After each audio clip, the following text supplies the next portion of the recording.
to the seed shall be done. Verse number 22, Matthew 21:22. And all things whatsoever ye shall ask in prayer, believing, ye shall receive. Napakagandang talata po. Ito pong nagsasalita dito ay walang iba kundi ang ating Panginoong Jesucristo mismo.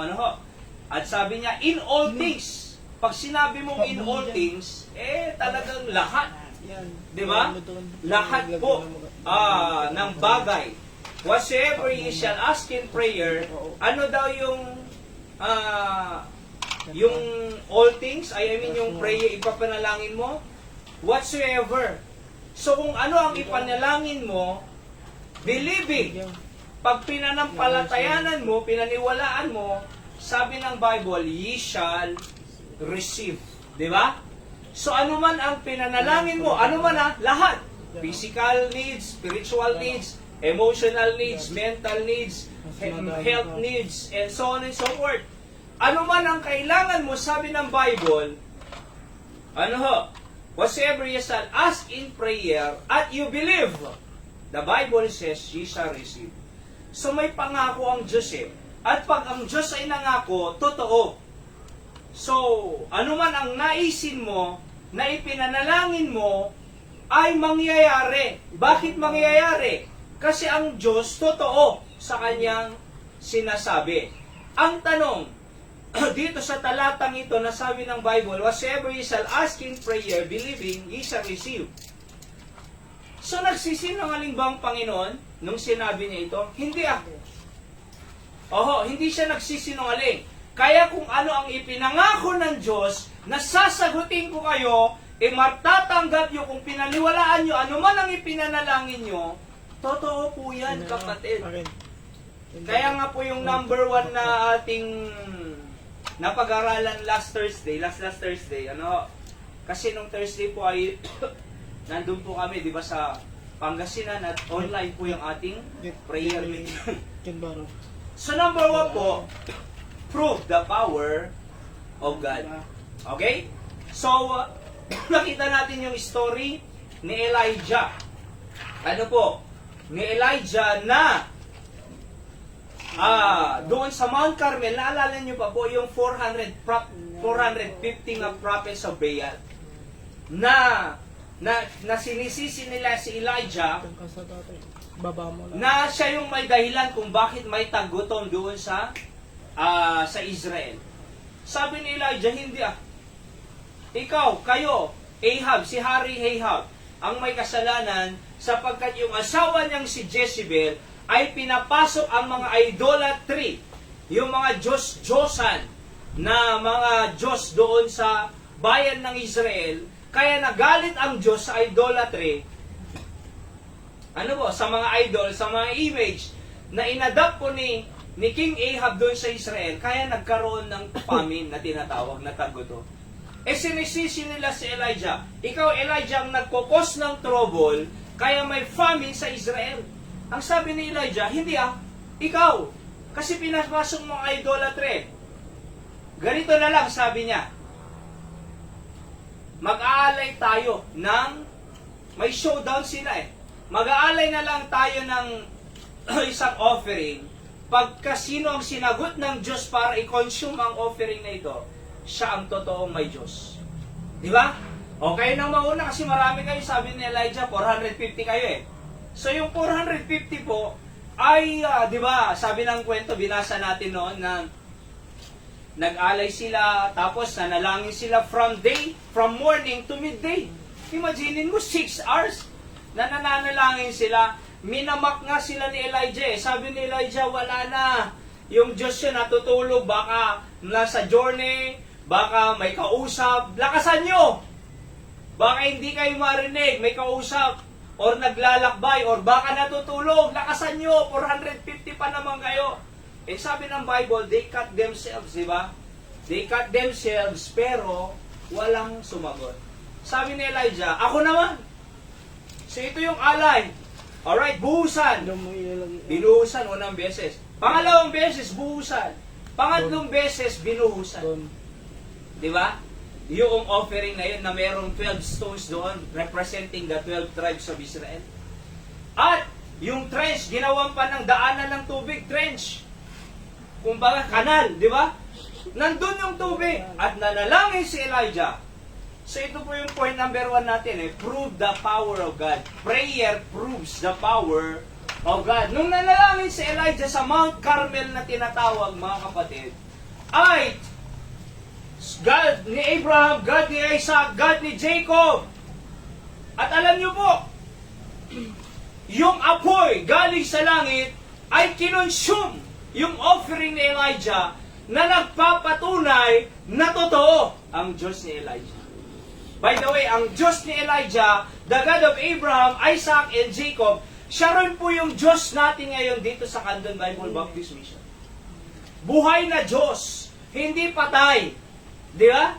Kasi yung Diyos nila, may mata, hindi nakakakita, may ilong, hindi nakakaamoy, may bibig, hindi nakakapagsalita, may kamay, hindi nakakahawak.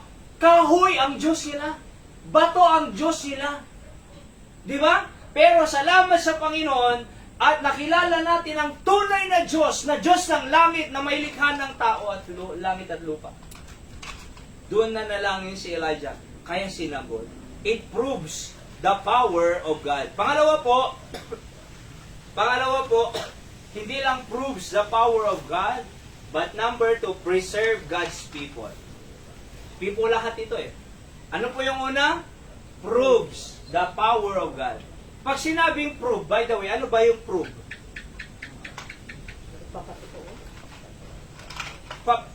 Patotoo. Patotoo ba? Basta prove. Diba? Pinatunayan ang kapangyarihan ng Diyos. Alright? So, panalangin po, patutunayan ang kapangyarihan ng Diyos. Sabi ko nga nun sa inyo kung gaano ang kakayanan ng Diyos, ganon din ang kakayanan mo sa panalangin. Di ba? Kung walang imposible sa Diyos, pag marunong kang manalangin na may pananampalataya, ay yung imposible, magiging posible din sa panalangin mo. Di ba? Oho. So, number 2, preserve God's people. Esther, chapter 4, verse 16. At alam nyo, ako po, may Bible po ako sa cellphone. May Bible ako dito Di ba? Binigyan ko rin po kayo, tama? Oho. Binigyan ko po ba kayo ng Bible? Yes, Dalhin niyo sir. po Kasi, para, halimbawa, ganito, wala kaming kuryente. Yung mga nanonood po online, walang kuryente po ngayon dito. Ho. At, alright, so, pag halimbawa, walang ganito, dalhin nyo yung Bible nyo. Kahit may kuryente, dalhin nyo pa rin. Alright? So, para nakikita nyo po, yung sinasabi ko, nasa Biblia talaga. Kaya po ako bumili ng ganito at TV kasi gusto ko ay makita nyo na nasa Biblia ang sinasabi ko. Alright? Pag wala na sa Biblia ang sinasabi ko, huwag na kayong magsimba dito. Opinion ko na lang yan Wala nang kaibahan sa mga relihiyon dyan sa tabi natin. Pagka wala na tayong kaibahan sa mga relihiyon dito, kung wala na sa Biblia ang sinasabi ko, pare-parehas na. Pero hanggat pumupunta kayo dito, ay wala kayong ibang maririnig kundi salita ng Diyos. Sunday morning, Sunday night, Thursday night, at bawat activities na ginagawa natin dito, salita ng Diyos. Alright? Kaya dapat may Bible po tayo. And meron din po akong Bible dito sa cellphone ko. Ang tawag doon ay audio Bible. Ano po? At alam nyo, sabi ng Bible, faith cometh by hearing and hearing by the Word of God.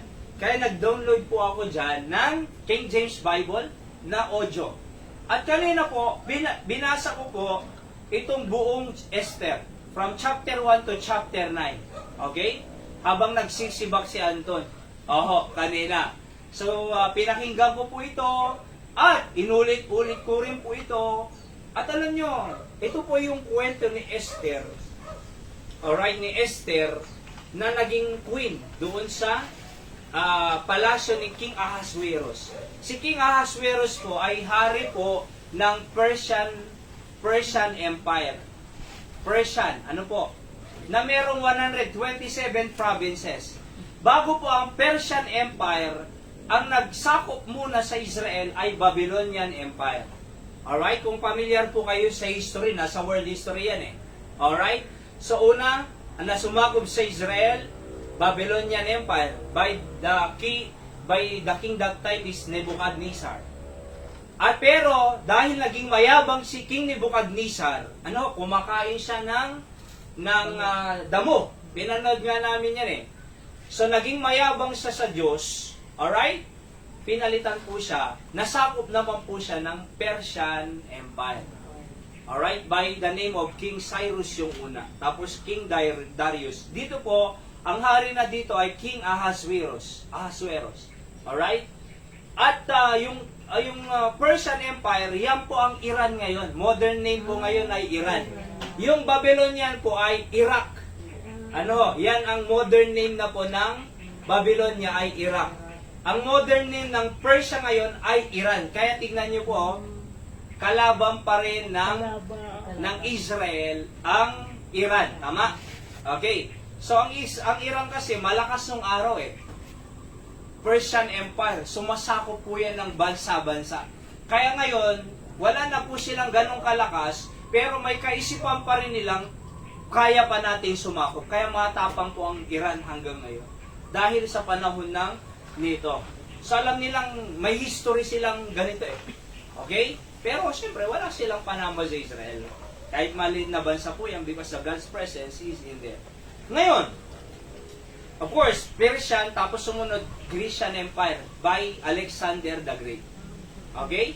After Grecian Empire, ay yung Roman Empire po na tinatawag. Ano po? Roman Empire, Constantine the Great, Catholicism, at kahit hanggang ngayon, malakas po ang impluensya ng Roman sa buong mundo. Ano ho? Kaya nga tinatabihan po ang mga munisipyo at city hall ng mga Roman Catholic. Di ba? So kahit siguro po dun sa Jensen, tabi ng harap. Oho. So ganun po kahit sa lugar yan. Kasi kinokontrol ng church ang state. Kaya nga nagpasa sila ng separation of church and state na hindi pwedeng i-control ng church ang state. Di ba? Pero pamamaraan po nila yan para sakupin ang buong bansa ng Alright?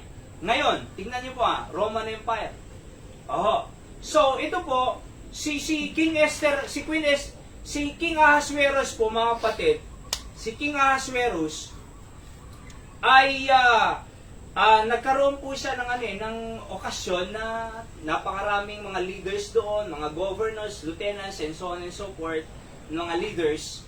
At may asawa po siya, ang tawag sa kanya ay si Queen Vashti or Bastay, sabi ng Audio Bible, Bastay or Vashti. Pero hindi pumunta po si Queen Vashti. Maganda po kasi yun si Queen Vashti, fair woman, sabi ng Biblia. Hindi siya pumunta, nagalit po ang hari. So, kumuha po siya ng consensus na anong gagawin natin. Kasi ayaw pumunta Diba? So, gumawa sila ng sign na palitan na lang yung queen. At nandun po sa palasyo, sa King's Gate, sabi ng Bible, si Mordecai. Alam niyo na po, naririnig na po yun yung pangalang Mordecai. Si Mordecai, okay? Si Mordecai po, ay isa po siyang, kumbaga, nagtatrabaho doon sa palasyo ni King Ahasuerus. Doon po sa gate. Maaring gatekeeper po siya. Diba? At siya po ang nagbanggit kay hari, sa mga leaders na inirekomenda po niya si Queen Esther. Nakapalit ni Vashti. Ngayon, nung nakita ni Hari Ahasuerus si Queen ni Esther, maganda. So gumawa po sila ng kasulatan na siya na ang magiging queen instead of Vashti, si Queen Esther. Okay? Ngayon, doon sa palasyo po, meron din pong sundalo, I think si King Ahasuerus, na ang pangalan po ay si Haman. Haman. Alright? Hamas. Parang ganyan. Haman. Di ba? Si Haman po, Haman, okay? So, si Haman po ay prinomote ni King Ahasuerus doon po sa palasyo, mga kapatid. Okay? Tandaan niyo po si Haman. Ito po yung enemy ng mga Hudyo. Okay? Itong si Haman po, anong pangalan po ng na-promote? Anong pangalan po itong prinomote ni King Ahasuerus? Ano pong pangalan yung prinomote niyang katiwala? Haman. Tandaan niyo po yung mga pangalang binabanggit ko. Alright? H-A-M-A-N. Itong si Haman po, alright? Itong si Haman ay prinomote ni King Ahasuerus sa palasyo para maging katiwala niya sa maraming, kumbaga I think second man. Yung singsing ni King Ahasuerus, binigay po kay Haman. Kahit anong sabihin kay Haman, sundin. Okay? Oho. Naalala niyo si Joseph sa Bible, mga kapatid? Naalala niyo po si Joseph? Diba, siya yung second in command kay Pero. Alright? Ganon po itong si Haman. Kumbaga yung ring ni Hari Ahasuerus, binigay kay Haman, kung anong sabihin niya, sundin. Eh habang pumapasok po siya doon sa palasyo, sa Gate Palace, nakita, lahat po, nagluluhuran. Alright? Lumuluhod po, kahit sundan niyo po ang background ng kwento para hindi niyo mamiss ang ating preserve God's people. Okay? Kung bakit ko nailagay dyan. So, nakita ko yung buong kwento, kaya para masundan niyo po. Ngayon, nung na-promote si Haman, ano po, at papasok po siya doon sa gate ng palasyo, andun sino po yung Jew? Mordecai. Alright? Si Mordecai po, ay hindi po nag-bow down. Lahat po ay nagba-bow down na. Ano ba yung Tagalog ng bow down? Bow. Lahat lumuluhod na pagpasok po ni Haman. Pero si Mordecai, hindi lumuluhod. Nagalit po si Haman. Nagalit si Haman. Sundan niyo po. Kay Mordecai, nasabi niya, nalaman niya pang Hudyo, grabe ang indignation at anger niya. Kaya sabi niya, gagawa ako ng batas para i-annihilate ang mga Jew.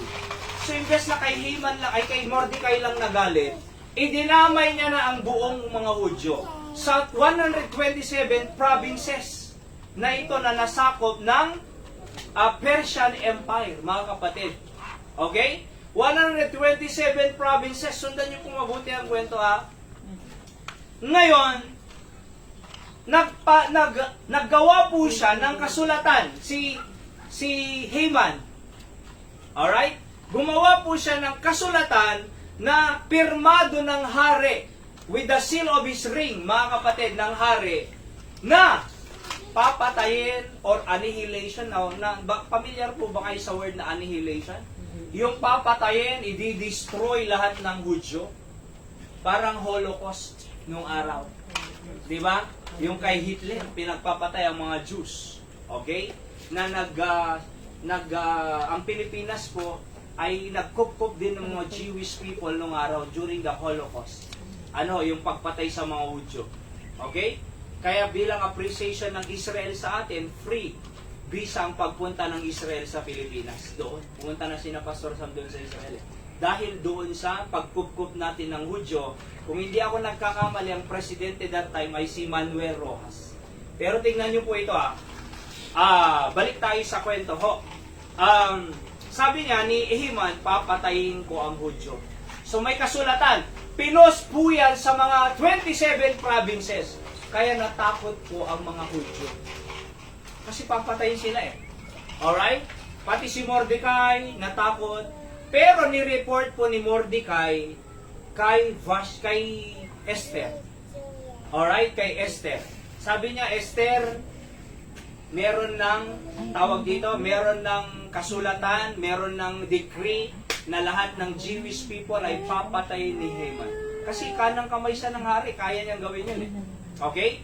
At alam niyo, sabi niya, ang papatay po sa mga Hudyo, mga tao lang po ng Persian Empire sa mga 27 provinces. Kumbaga, ang mga tao na galit sa Hudyo ay authorized po sila, lisensyado po sila na patayin ang mga Hudyo. Kaya natakot po sila So, ni-report ni Mordecai kay Esther, Queen Esther, yung pangyayari. At sabi niya, hindi pa ako tinatawag ng hari sa inner court, sabi ng Bible, sa inner court, sa opisina ng hari. Pagka hindi ka pinatawag doon sa inner court, hindi ka pwedeng pumasok. Kasi ang nasa batas po nila, na kahit pa sinong tao yan, asawa man ng hari, na papasok doon na walang tawag ang hari, papatayin, death penalty. Eh sabi ni Esther, Queen Esther, wala pang pagtawag ng hari sa akin, 30 days na. Oho, hanggang ngayon 30 days na hindi pa ako pa napatawag. Pero sabi ni Esther, for the sake of the Israelites, the Jewish people, mag-pray kayo, mga lahat ng na-Israel dyan sa mga Jewish sa Shushan, yun po yung lugar nila, ay mag-fasting 3 days, walang kakain, yun po ang fasting.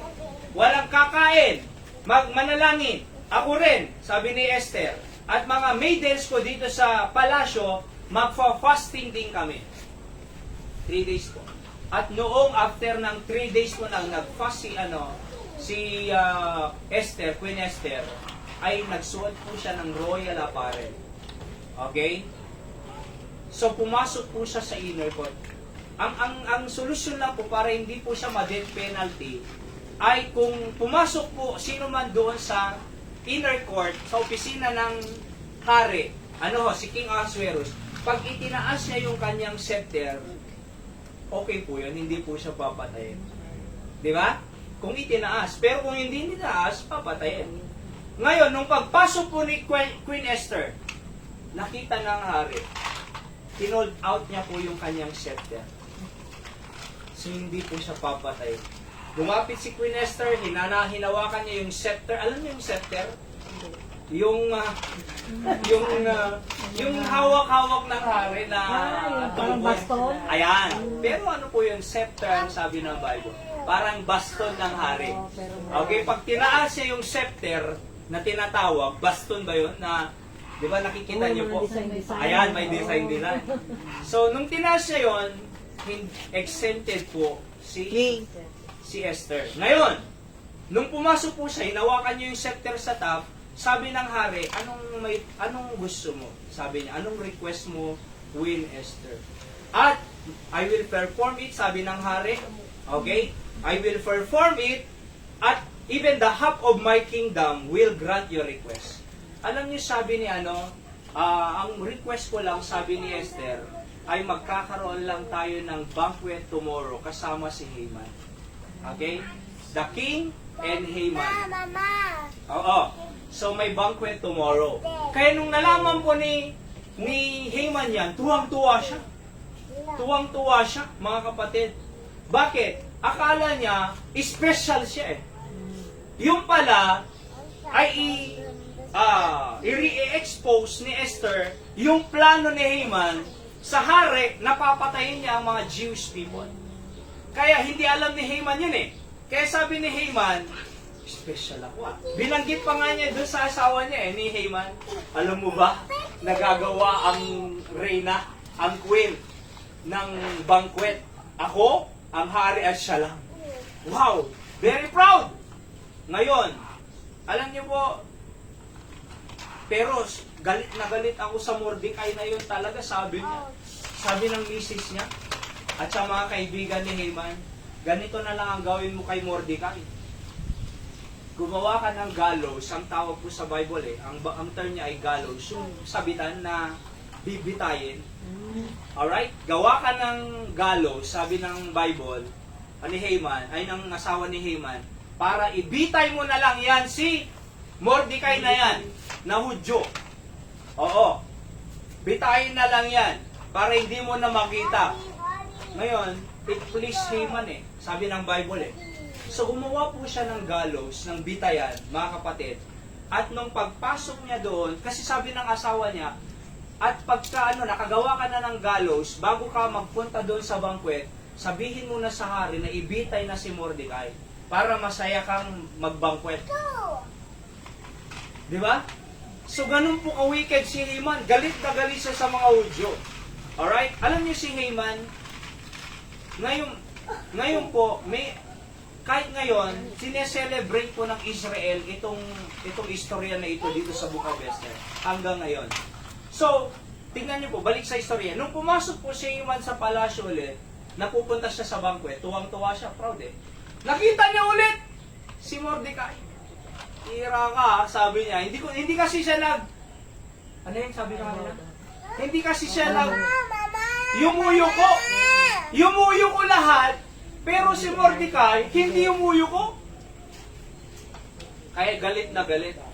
At alam niyo po, pumasok siya sa banquet, sasabihin niya sa hari na ibibitay na si Mordecai, pero andun si Esther. Andun si Esther. Nung nakita po ni Hari Ahasuerus, si Esther, sabi niya, ano ba yung request mo, Reyna? Queen, tama, Reyna? Ano ba yung request mo? I will perform it, and even the half of my kingdom will grant your request. Alam niyo, sabi ni Esther, if I find favor in your sight, King, sabi niya, in the eyes of the king, tapos sabi niya, and grant my request. Sinabi niya po na, ang request ko lang, ay ito kasing merong nagtaksil na gustong patayin ang mga kalahi ko.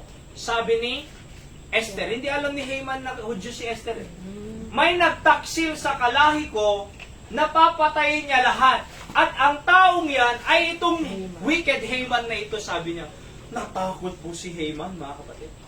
Natakot po si Haman. Alright? At nung nakaramdam po siya ng gano'n, nagalit po yung haring si Ahasuerus nung marinig niya yun. Pumunta siya doon sa garden. Actually, nagpalamig ispay lang. Nagpalamig muna ng konti. Kasi galit na galit eh. Tapos, nakaramdam siya. Nakuisap siya kay Esther. Kasi may nararamdaman siya na gagawin ng hari sa kanyang papatay siya. Alright? Kaya nakiusap siya kay Esther. At sabi ng Bible, nung pagbalik ng hari na si Ahasuerus po, ay na-fall, sabi ng Bible eh. Doon sa igaan ni Esther, na-fall si Haman, mas nagalit na naman itong si King Ahasuerus. Akala niya, hinahalay niya si Esther. Pati ba naman yan, sabi niya? Kaya nung galit po itong si King Ahasuerus, doon sa gallows, na kung saan ibibitay sana si Mordecai, ito na, si Haman ang ibitay dyan. Sabi niya. Kaya't ang tawag po ng Hudyo po dyan ngayon ay Purim. Feast of Purim. Okay? Anong ibig sabihin yon?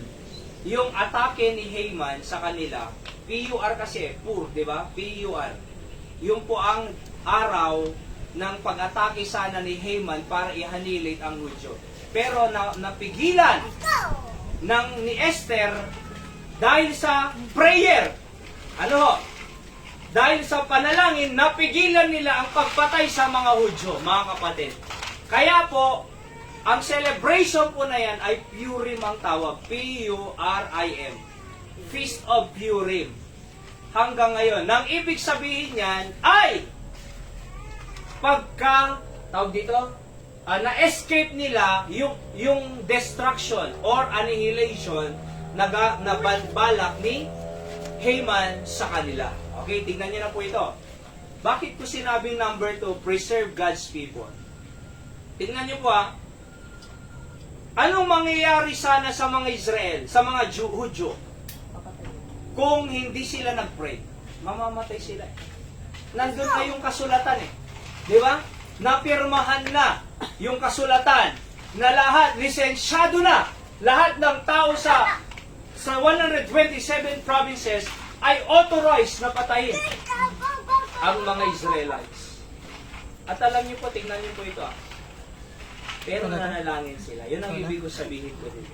Dahil nanalangin po ang mga Hudyo, si Queen Esther, sabi niya nga si Queen Esther if I perish, sabi niya, kung papatayin ako ng hari, I perish. Ganun po siya katapag. Ginagamit po ito sa mga conferences yung term na if I perish, I perish. So, ibig sabihin, kung papatayin ako ng hari, papasok sa inner man, wala pang tawag sa akin, if I perish, I perish. For the sake of my kindred, for the sake of my family, papasok ako doon. Di ba?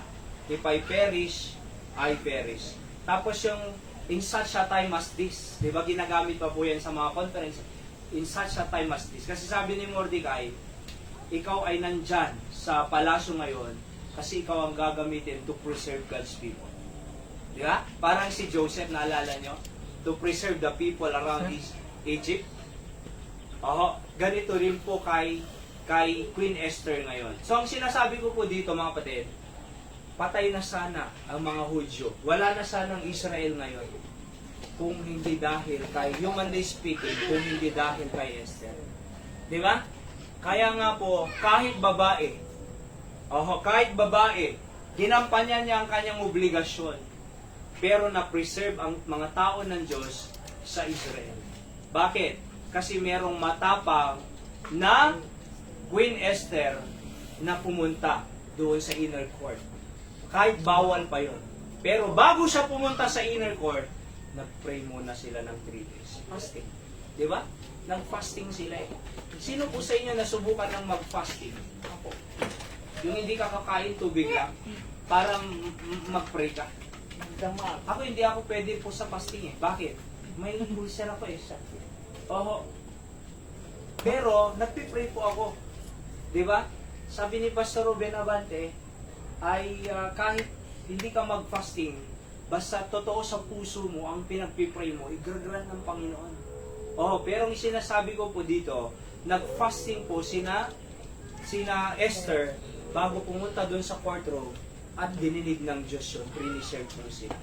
Kaya nga po, kung ayaw nating mapahamak ang ating pamilya, kung ayaw natin na mapahamak ang ating mga anak, mapahamak ang ating apo, mapahamak ang mga mahal natin sa buhay, kapatid, kailangan po tayong mag-pray.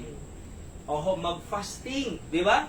Pwede rin po sa akin mag-fasting, basta hindi lang yung tawag dito, hindi lang buong araw. Alright? Pwede pong fasting sa gabi. Pwede rin yung fasting sa tanghali. Pwede rin yung fasting sa umaga. Depende sa bargain mo sa Diyos ang pagpa-fasting. Halimbawa, fasting ka. Hindi ka kakain ng gabi. Umaga, tanghali, pwede kang kumain. Pero yung fasting mo ay gabi. Doon ka mananalangin imbes na kumain. Yung kung ibig sabihin ng fasting. Ano yun? So, God grant the prayer of His people and He preserve His people because they pray, they fast, mga kapatid. Kaya alam niyo po, kung ayaw natin mapahamak ang ating pong mga anak, pamilya, mga apo, sa masamang impluensya ng sanlibutan, alam niyo po ba na ang system ng mundo ngayon ay papatayin ang ating pamilya, ang future ng mga anak natin, ang future ng mga apo ninyo, ay talagang sisirain ng dyablo. Kung hindi po tayo magpipray, hindi ma-preserve ang ating pamilya. Sila? At hanggang ngayon, tingnan nyo, kalaban pa rin ng Israel ang Hamas. Haman ang pangalan, di ba? Hamas, lahi po nila yun. Kaya alam nyo, naggigera pa rin ngayon. Gusto pa rin ihanihilit ang Hudyo. Pero malakas na po ang Israel ngayon. Hindi dahil sa kanila, kundi dahil sa Diyos. Tingnan nyo, libo-libo ang pinapalipad ang Iran. Di ba? Nabubura ba ang Israel? Hindi. Ang makakabura lang po ng Israel ay yung nuclear weapon ng Iran. Kaya nga, binubomba po nila ang mga nuclear sites nila para hindi makagawa ng nuclear weapon. Di ba? Kaya si President Trump, di ba, yung B-2 bomber, yung bunker buster na pumunta doon sa napakalalim na site ng nuclear facility ng Iran, sumabog doon eh. Totally obliterated, sabi ni President Trump. Di ba?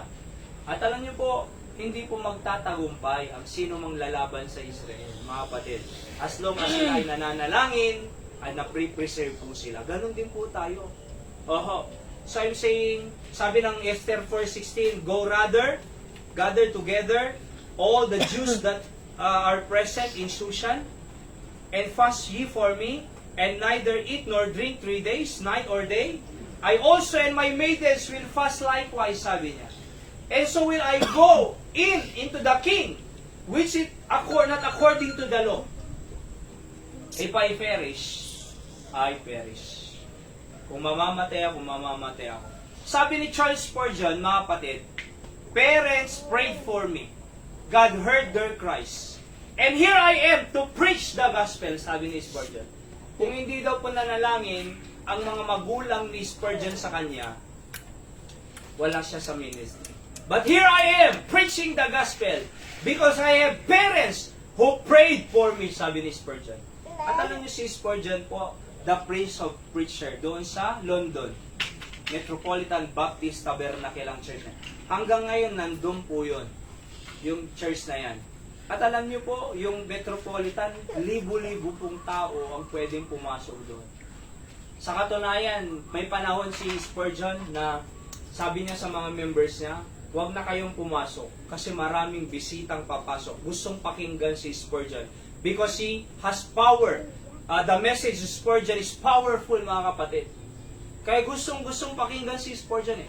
Kaya pakiusap niya sa mga members, huwag na kayong pumasok kasi maraming papasok. Oho. At alam niyo ang sikreto ni Spurgeon? Prayer. The Prince of Preacher. Okay? So, sabi pa ni Spurgeon, I am sure we cannot expect our children to go up a godly seed if there is no family prayer.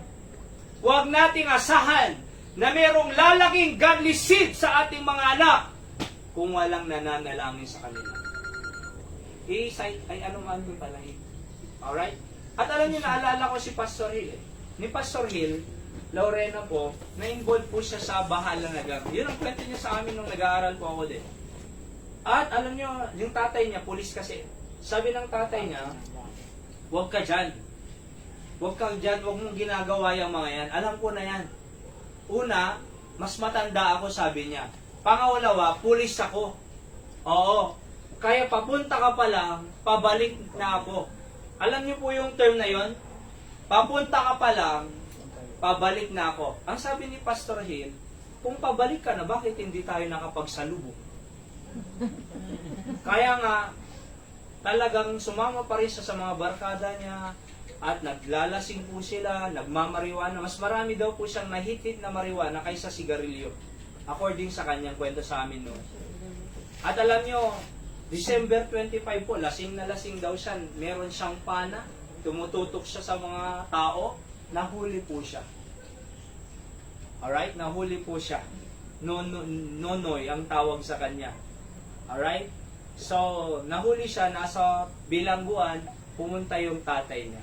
Sabi niya, sabi ko na nga ba eh. Yan na yung sinasabi mong, ba't hindi tayo nagsalubog? Alam ko na dito ka babagsak pagka hindi ka nakinig sa akin. Yun nga.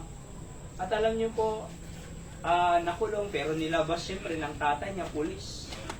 At alam niyo si Pastor Hill ay pumunta po yan dito sa Maynila.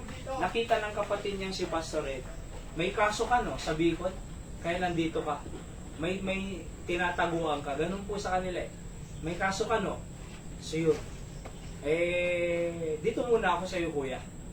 At tinanggap ni Pastor Hill, ay ni Pastor Ed, sabi niya, hanggat nandito ka, mag-Bible school ka. Pero may bisyo, habang nagba-Bible school. Kalahin niya yan. Di ba? At, pero, sasakay na sana siya ng barko kasi seaman po siya. Pero sabi niya, ay hindi na ako sasakay. Kasi sa pagsusundudan po niya ng mga bata, na-inlove siya sa ministry. Nagustuhan niya na yung pagtuturo sa bata. Kahit yung mga bata daw na sinusundo niya, hindi pa naliligo sa squatter area. Tapos may sipon-sipon pa yan dyan, yayakapin siya. At nandyan yung sipon-sipon, sabi niya. Pero na-enjoy ko lahat ng yun, sabi niya. Kaya yung mananonood po, wala kaming kuryente ngayon, kaya madilim po dito. Ngayon, sabi niya, ay na-inlove na ako. Hindi na ako sasakay, mag-full time na ako. Nag-aral ng Bible School, nakagraduate. At nung nakagraduate, nag-mission po sa Fort Bonifacio. Ngayon, pastor siya. Pero alam niyo, kwento niya sa akin, ito po ang kwento ko dyan. Bakit ako napunta sa ministry, sabi niya, siman ako, dapat nasa barko ako. Gusto ko lang, dapat makakabili ako ng, kaya ako magsisimang kasi gusto ko ng motor na Harley. Di ba? Gusto ko ng ganito. Oho. Pero tingnan niyo po bakit ako nasa ministry ngayon? Dahil may nanay ako. Yun ang punto ko po dito sa kwento. Dahil may nanay ako, si Nanay Iluminada. Nakita ko pa po siya. Oho. Dahil meron akong nanay na gabi-gabi na nananalangin sa akin, na iniiyak ako sa Diyos, na, Panginoon, baguhin niyo si Nonoy. Panginoon, kausapin niyo siya. Panginoon, iwanan niyo nawa ang bisyo niya. Iwanan nawa niya ang barkada niya. Ang makamundong mga ginagawa niya. Kasi Kristyano si Nanay Lumi. At pinakinggan ng Diyos, sabi ni Pastor Hilary, panalangin ng namin. Kaya ako nandito sa ayoko dito, sabi niya, sino bang magkakagusto dito? Di ba? Ayoko. Oho. Pero pinanalangin ni Nanay Iluminada, Lumin, ang apit ng ang kanyang nickname, na nasa ministry. Ngayon, meron po siyang malaking gawain dyan sa Fort Bonifacio, na kung saan nag-graduate po ako sa kanya ng Bible College. At na-influensya niya rin po ako ng ministry. Kaya salamat sa Panginoon. Totoo ito eh. Sabi ni Spurgeon, I am sure we cannot expect our children to grow up a godly sheep if there is no family prayer. Kaya kailangan po natin ng family prayer. Okay? Hanggang dyan muna po kasi walang kuryente. Okay? So again, ano po yung una? Proves the power of God. Ano yung pangalawa? Preserve God's people. I-preserve tayo ng Diyos. Ito si, batang ito, di ba? Kayang i-preserve ng Diyos ang buhay niya. Makapag-build siya ng godly home balang araw. Oho. Kaya.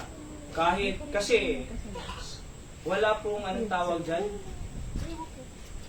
Sabi nga ni Pastor Hill sa amin nun, kung wala kang godly parents, meron ka namang godly pastor. Di ba? Walang parents na naggagay sa'yo, sabi niya, meron ka namang godly pastor na magdadirect sa'yo.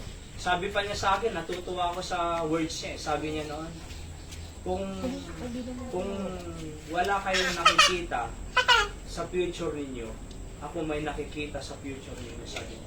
Kung wala kayong paniwala sa sarili niyo, ako ay may paniwala na may magandang pagdadala ng Panginoon sa inyo. Natutuwa po ako dun. Di ba? Ako walang plano sa sarili ko. Siya may plano sa akin. Di ba? Ako kumbaga, kung wala kang paniwala sa sarili mong kaya mo, siya may paniwalang kaya mo. Kakaiba po yun. Na-encourage po ako dun. Di ba? Kaya itong si Anton, wala mang parents yan na nag-aalaga sa kanya. Basta nandito yan, naniniwala ko gagamitin pa ng Panginoon. Di ba sabi ko sa kanya kanina, ikaw mag-pray sa merienda natin. Pag anong-ganon pa siya eh. Pero ganito lang ang sabihin mo sa Panginoon. Tuturuan ko po yun eh. Di ba? Alright? So, masama ang mundo, pasama ng pasama, sisirain po ang ating pamilya. Napakaraming mga immoral na bills dyan ngayon sa Kongreso. Divorce, legal separation, annulment of marriage, kung ano-ano pa. Get mo. Di ba? Tapos abortion. Di ba? Ngayon, same-sex marriage. Oho. Sa mga high schoolers, bibigyan ng condom, sabi ng Department of Health. Kung ano-anong mga immoralities dyan sa paligid natin. Pagpasok mo sa eskwelahan, anong maririnig ng estudyante sa eskwela? Mura, away, gulo, shooting. Alam niyo po ba sa Thailand ba yun? Diyan sa Tacloban. At may pinipinto si Hyra kanina ulit. Anong kwento mo? Sa Zamboanga, 1 week ago. Na ano? Valedictorian pa yan na yan. Cum laude ka mo, sabi mo, di ba? Valedictorian. Binaril-baril niya yung classmate niya na nangloloko sa kanya. Anandamay pa ng iba. Pagkatapos siyang mabaril yung classmate niya, binaril niya rin ang sarili. Valedictorian. Kaya nga hindi sapat ang secular education. Ang kailangan po natin ay biblical education. Character. Balance dapat yan. Good yan pagka magaling ka secular. Pero dapat may character ka. May magandang ugali ka. Kasi kung may magaling kang secular education, educational attainment, magmamayabang lang ang tao eh. Ano? Ginaganyan-ganyan nyo? Tingnan nyo yung mga tao sa politics. Dahil sa napakatalino nila, alam nila kahit magkurang, malulusot ang puto. Di ba? Alam ko ang math ko, sabi niya. Magaling ako sa math.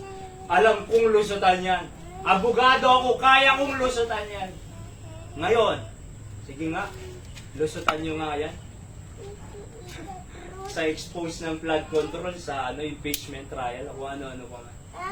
Kaya alam niyo po, kailangan po tayong mag-pray, mag-fast para po sa preservation ng ating pamilya. Sa future ng ating mga anak, future ng mga apo, future.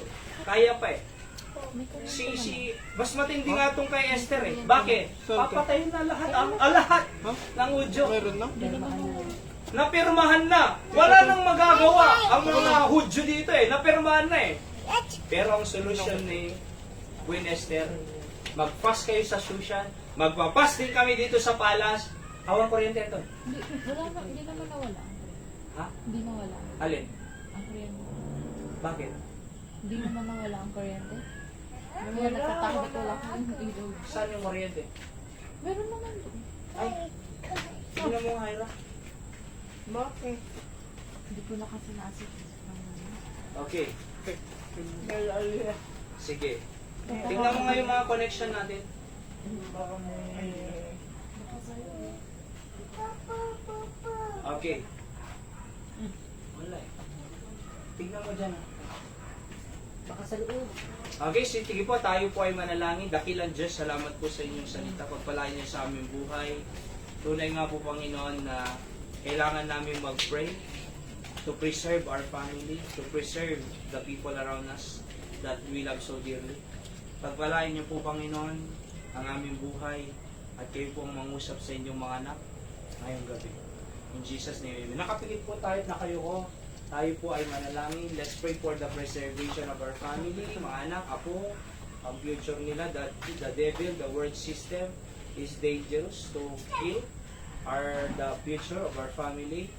Pero, God can preserve.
Hindi mo magpuan na bigay. Hindi mo magpuan ko bigay. Hindi mo magpuan ko bigay, oo. Ito mo. Hindi mo magpuan. Bako mo yung pamalaman. Ito siya. Hindi siya. Baka hindi mo pala. Wala. Wala. Baka din na confused. Oh, sir. Baka na fuse. Oh, wow, ayan na. Ayan na yung po. Wala na. Ito magandang balay na. Baka na ito na alam. Bilang bite si Mami? Nawan kilometer ito.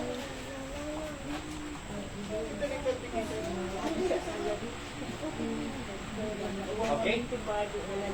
Alright, so tayo po ay mananalangin na po. Nandun kay Mami. At pag-pray po natin ang bawat isa. Of course, ang ating anniversary, malapot na po. Meron na po kaming kuryente dito sa worship place. Okay, so tayo po ay pag-pray natin ang ating anniversary, October 4. Malapit na po yan. Sa katunayan, ilang tulog na lang po yan. At maging matagumpay ang ating preparation. At ipag-pray natin ang ating pong mga pangangailangan po dyan. Again, i-promote po natin Nanay Linda ni Elsa ni Nanay Sally, i-follow up po kay Suda. Makapunta po sila sa ating anniversary. And ganun din po ang ating pastor na patuloy na siya ang gamitin ng Panginoon that day. Maging blessing po yan. Naway ma-reach natin ang ating goal na 100 people. At we try our best to invite all that we can. At tulong-tulong po tayo dyan sa pag-invite. At I think sa hapon pupunta yung mga taga-Batak katulad ng last year dito ko. Iniisip ko kung saan paparking yung mga sasakyan nila. Doon na lang sa labas. Para makapunta po sila. Dito na lang. Alright, pag-pray natin kasi hindi po madali ang ganito magastos sa totoo lang. And umaabot po yan ng malaki, sa totoo lang. Kasi siyempre magpapakain tayo. Di ba? Tapos yung mga bibilin pa natin mga gastos. Actually kanina, umorder po ako ng ng isang table pa na ganun, mas malaki doon. Yung parang nasa loob. Para may gamitin po. So dyan na lang po ulit yung ito. Anong tawag dito? Dyan, table yung tennis. Tapos, sa loob na lang yung mga bisita nating mga pastor. Tapos dyan, yung mga guests dyan. Tapos ilalagay po natin yung isang upuan pa dito. Ay, yung table pala. Table lang, sir. Order po ako kanina, 3 kami sa lifetime table, 3,800. Pero hindi 3,800, 2,875. Yeah. So kung pwede kung kaya pa by the grace of God, makabili pa ng isang ganon. At ang isang iniisip ko pang kailangan bilhin ay upuan talaga. Kasi kung iisipin natin, 66 lang po ang upuan natin 66. Alright? So, kulang pa ng 34. Kaya, pag-pray natin na ang Diyos mag-provide. Ng upuan 34. Baka yung mga nanonood po online ay may gustong magbigay po dyan na upuan kasi kailangan pa po namin na 34 na upuan. At pag-pray natin na ma-reach natin yung 100 people dito. Kaya po natin yan. Kaya ng Panginoon yan. Tayo hindi natin kaya pero kaya ng Diyos po yan. Ipag-pray po natin na ma-reach natin. At hindi lang yon, ma-bless sila yung mga visitor, maligtas, ma-bless, at mag-stay po sila, ma-follow up po natin. Pag-pray natin. And ganoon din po, pag-pray natin yung mga kapatiran natin, partners sa ministry, sina Ma'am Guillermo Sister, Ma'am Rose, Ma'am Mildred, Ma'am Estrel, Pastor Doug, Giles, ang kanilang good health at siyempre pagpapala ng Panginoon. At si Nanay Perla, yung outreach natin dyan every Saturday sa Santiago, na patuloy pagpalain din ng Panginoon si Nanay Perla, Kapusanan, nasa Hawaii. At ganoon din, of course, yung mga kapatiran dyan na Bible study natin, na lumago po sila. At in-invite ko na po sila para sa anniversary. And yung mga bata po doon na tinuturuan namin ng music, ay magpi-play po sila dito sa anniversary. Kaya talaga Sir, umot yung mga we are, case. kumbaga, Diyan to na dyan. From office kami dyan. Ay, dyan. Oo. And, ipag-pray po natin na makapag-resume, di ba, Andon? yes, sir. May balik. Oo. Ganun din po. Ipag-pray din po natin na sina Ma'am Rewelin galing na to, i-bless ng Panginoon, lalo ng kalusugan niya kasi may sakit din. At ang mga kapatiran natin sa Batak City, Ilocos Norte, Bible Baptist Church, Barani, Batak, ang ating mother church, through our senior pastor's leadership, Pastor Sam Rafael, na patuloy na gamitin sila ng Panginoon, pagpalain ng Diyos, kalusugan, bawat isa. Alright, si Ma'am Rina din. At pag-pray din po natin, yung gawain sa Mangaldan nung Sabado po ay 22nd church anniversary na nila na patuloy pang lumago. Alam nyo, si Pastor Albert talagang mahina po ang boses niya eh. So, hindi siya makapagsalita ng maayos. Gusto ko rin po sana siyang papreachin dito. Pero siyempre, naawa rin po ako eh. Na imagine mo kung 45 minutes or 1 hour magsasalita siya tapos gano'n ang boses na, di ba? Pag-pray natin sila na patuloy gamitin ng Panginoon. Ano po? At yung iba po doon na dating hindi po nagsisimba eh. Ngayon nagsimba, nagpunta ng anniversary. Di ba? So, pag-pray natin na patuloy na pagpalain pang gawain doon sa Mangaldan Pilgrim Bible Baptist Church, Mangaldan, Pangasinan. At ano pa? Ang aking sa mga bata, dalawang mga bata, may sipon sila parehas, may ubo. So, pang-pray din natin ang kalusugan ng aking pamilya. Okay? Sige. Si Nanay, siyempre. Nanay Jessie kasi may cyst, kulibra. Oo. So, pagpalain din ng Panginoon, pagalingin. Si Tatay din. At ang aking mga kapatid, 10 ng kanilang pamilya. Okay? Panganay namin si Kuya Joan de la Cruz Aldo. Pangalawan, Kuya Glenn, yung nasa church po. At asawa niya si Ate Juna. At ganoon din po si Kuya Lester nasa Kabatuan, Isabel. At ako po. Okay? So pag-pray natin sila. Alright? At si Nanay Dora, of course, pag-pray natin kasi nag-message siya doon sa doon sa Our Daily Words of Encouragement. Nag-message po siya doon. Ang kanyang check-up po ay itong August ay tama. Itong last week ng August po, magpapa-check up po siya ng mata. So pag-pray natin na sabi ni Nanay Dora, malabo na daw yung kanyang mata, lumalabo na, kailangang operahan pastor. Kaya pag-pray po natin na magandang check-up saka yung medical procedure ni Nanay Dora. At ganun din po yung kanilang lote dyan sa Ubog saka sa Tablak na gumawang Diyos para madali ang proseso ng mga lupain po nila. At lalong-lalo na dito sa Ubog kasi mabawi na talaga nila legally. Ano ho? Madesisyonan na ng Court of Appeals. Alright, so let's pray na ang Diyos ay kumilos po dyan. At ganoon din po, yung kanyang mata nga, na maging matagumpay ang medical procedure niya. At si Tatay Jojo nag-message din sa Our Daily Words of Encouragement na naway gumaling din po yung kanyang colon. Yung mga bukol niya sa colon niya. Kaya sa October 28, ang second colonoscopy procedure niya. Ano po? Na gumaling din po siya. At kay Christopher, of course, yung employment niya dyan sa car department ng Las Vegas. Pag-pray po natin sila. Okay? Alright. So, sige. Ikaw muna. Nanay Amy. Nanay Amy. Go ahead. Help. Kapiranan ko pa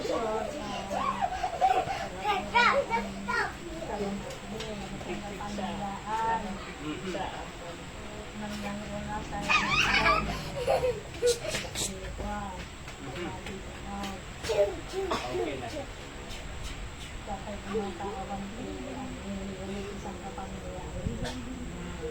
Yes. Yeah.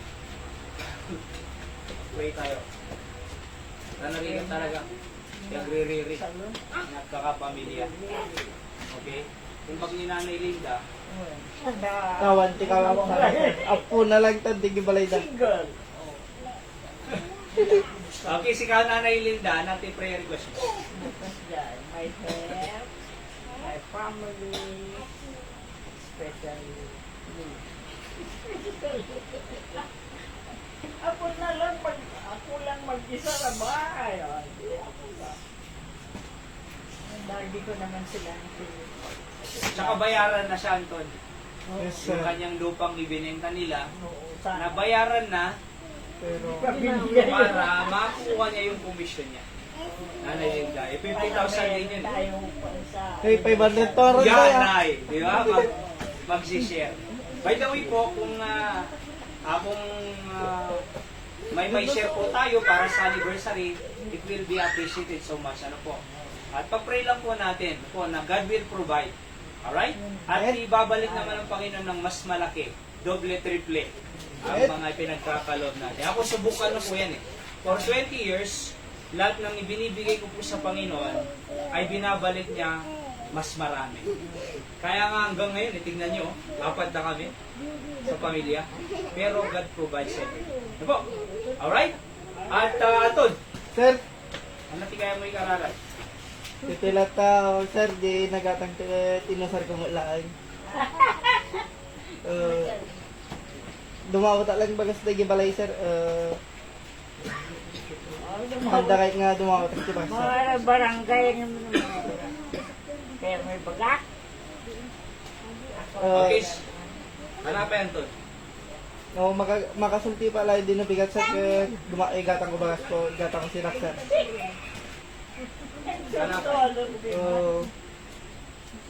Pas sir kan dai gibalay nga maturog girabi, sir, nga mangkubakit nga sumbrat mabainan nak. Sinungalit ko pa, dinungalit ko pa. Dalang tingararag ka, sir. Okay. Hindi pagtutulugan. Alright, so sige, di tayo pagkasabulan ni Anton, di ka kararagtay mga needs niya. Ano Hindi po? naman pagtutulugan. Okay, si ikaw Nanay Christy. Awan, wala maturog. Ganun ko rin pakpasol yung aking anak ko. Wala maturog. Kaligya ko. Pero what? Tugtugol lang ah. Ay kami yan, may agap apa at iniulam mo. Wala yun. Hindi kayo panunod. Plano pag-uwi. Wala yun. Sana maliwanagan si Yes. Ada at saka si Wilson. At maging maayos ang pag-uusap Yes. para sa pagbubuti rin ng Mabi. Maging hindi na umabot kung saan pa. Okay. Yung yung aking laboratory sa September 4 bumaba at bumalik sa normal. Yan. So, pag-pray natin po na maging maganda ang result. Ano pong araw ulit? September 4. September 4. Okay, so na bumaba o mag-normal yung laboratory ni Nanay Christy. Kasi at least matataas po noon, pero bumaba ng kahit pa paano. Pero mas maganda na ang result sa susunod na kanyang paglalaboratory. Ano po? At pag-pray natin sila. At si Brother Rico rin po, na sa South Korea, nandiyan po sila sa mga ganong anniversary, na-meet namin. At yung mga prayer request niya, yung lupain na gusto rin nilang bilhin, yan, nakikinig po yan sa atin, live. Brother Rico, pag-pray po natin yung kanyang lupa na bibilhin. At ganoon din yung prayer request pa niya, makadirect siya ng employment. Kasi nakaano po sila yung ano tawag doon, yung agency ata yun. So pag nagsweldo siya, 40% sa agency, 60% sa kanya. Prayer request niya, makadirect ng pagtatrabahuan. Wala na yung agency. Kasi malaki-laki din po yun eh. At ganoon din yung kapatid niya, na makita niya 15 years na hindi nakikita. Sa Korea to? Hindi po, opo. Basta dito lang po sa ibang bansa. Pag-pray po natin. Okay? At si tatay dito nakikinig din. Magandang gabi po, si tatay ko. At si Brother Danny Ringor dyan sa Batak. Magandang gabi po dyan. At ganun din po sa iba-iba pang nakikinig dyan sa Bulacan, Pampanga, sa Abra, at sa Pandacan, Manila, sa Amerika po, at sa iba-iba pang lugar. Ang Diyos po ang magpala sa inyo, mga kapatid. Po si Nanay Dora nakikinig live sa atin dyan sa Southern California. And lagi po namin kayo nagpipray Nanay Dora na ang Diyos po ay sagutin niya ang ating po mga panalangin para sa inyong mga concern, sa inyong pamilya, sa Tatay Jojo, si Christopher at kayo po. Alright, so meron pa po ba tayong nakalimutan na kailangan pang idagdag? Ating lupa pa to. Of course, yung lupa natin, tama po yan.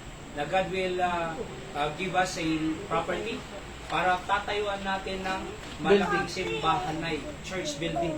Ano ho? Para sa ganon, pag meron tayong building, ay di tayo talent mo na ilinda nga mangpapintas, mangpaganda ng bahay, sambahan. Di tayo tumasetas mo na yan. Kada mulmula, papintasan tayo ito, na itibalay ni Apo Diyos. Let's pray that God will provide for us a property. At pag meron po tayong ganyan, ay naniniwala po ako na mas malaki po ang pwedeng gawin natin sa araw-araw. Kasi may accommodation tayo. Hindi ba? So, buwan-buwan po yan, meron tayong gagawing activity from January, February hanggang December. Ano po? At gagawin din po natin yung ginagawa nila doon sa tayo na DIT. Ang tawag nila doon ay DIT, Daily in the Temple. Parang ano po yan, nakuha po nila yun sa simbang gabi. Sa December po, magkakaroon din po tayo ng simbang Gabi. Hapon. hapon, dito na. Okay? Simbang 9 days din, Pastor. 9 days din mo para pag-aralan natin yung birth of Jesus Christ. Na nasa Bible, hindi lang yung sabi-sabi ng reliyon. Nasa Biblia talaga. Okay? Mag-pray po natin. At hindi lang po nila ginagawa yun ng December. Inadapt po nila ng January, February hanggang December. 9 days every month. Gusto ko rin pong gawin natin yan balang araw dito. Imagine niyo yan, ano? Meron tayong programa araw-araw. May Bible Knowledge of the Day, our daily words of encouragement at night. Meron pa tayong mga ganyan, di ba? May Sunday morning, Sunday night, may Thursday night. 2 araw-araw. Idadagdag pa natin yung DIT. Tapos yung plano ko pa na magkakaroon tayo ng Mother's Program, tsaka Father's Program, at tsaka Young People's Program everyday. Ng lunchtime. Aba, habang kumakain ka na ilinda sa bahay mo, meron tayong Father's Program, Mother's Program, at Young People's Program. So, napakaganda po yan. Ho. At may mga World Visions Conference din po tayo balang araw dito. Pag-pray natin yan. Yung mga missionaries, ipag-pray natin, 15 na sinusupport po tayo. Ho. Alright? At next year, magdadagdag pa po tayo. Hopefully, pag may World Visions Conference tayo dito, pwede rin po natin silang imbitahan dito po sa Candon Night, balang araw.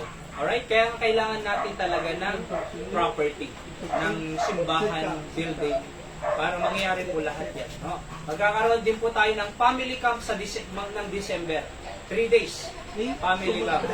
Kaya nga pag may building na tayo, ang next po project natin dyan ay campsite. Di ba? Magpapatayo po tayo ng campsite. Saka tayo bibili ng pang-sementeryo natin. Di ba na? Para libre. Oo. So maganda po yan eh. Alright? At saka iba pa. Oo. Pag-pray po natin ang mga programang yan. At marami pang iba. Okay? Ano pa po ang inyong pong mga prayers? Prayer request. Magandang gabi, Brother George, at sa mga aldan. Sister Zeni, si Jebes, South Outside, at Brother Danny, Indor. Amen. Pastor Romy, God bless. Alright, sino pa po? Wala na?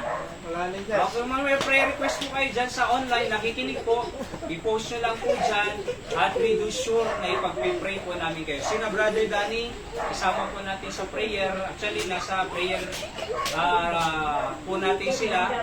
At si Sister Ella, yung asawa niya, ay biyaya ng Diyos na gumagaling din po sa kanyang mga sakit. Alright? So, na totally, pagalingin po sila ng Panginoon sa mga karamdaman nila, mga kapatid. Ano po? Okay, so, idagdag po natin yung mga missionaries 15 na sinusupport po natin sa iba-ibang bansa. Hindi man tayo makapunta dyan, pero we can pray for them, and in some ways, we can support them, mga kapatid. Okay, so dadako na po tayo sa ating panalangin po. Let's pray na po. Diyan na lang po sa upuan natin. At ang Diyos po magpala sa ating pong mga prayers.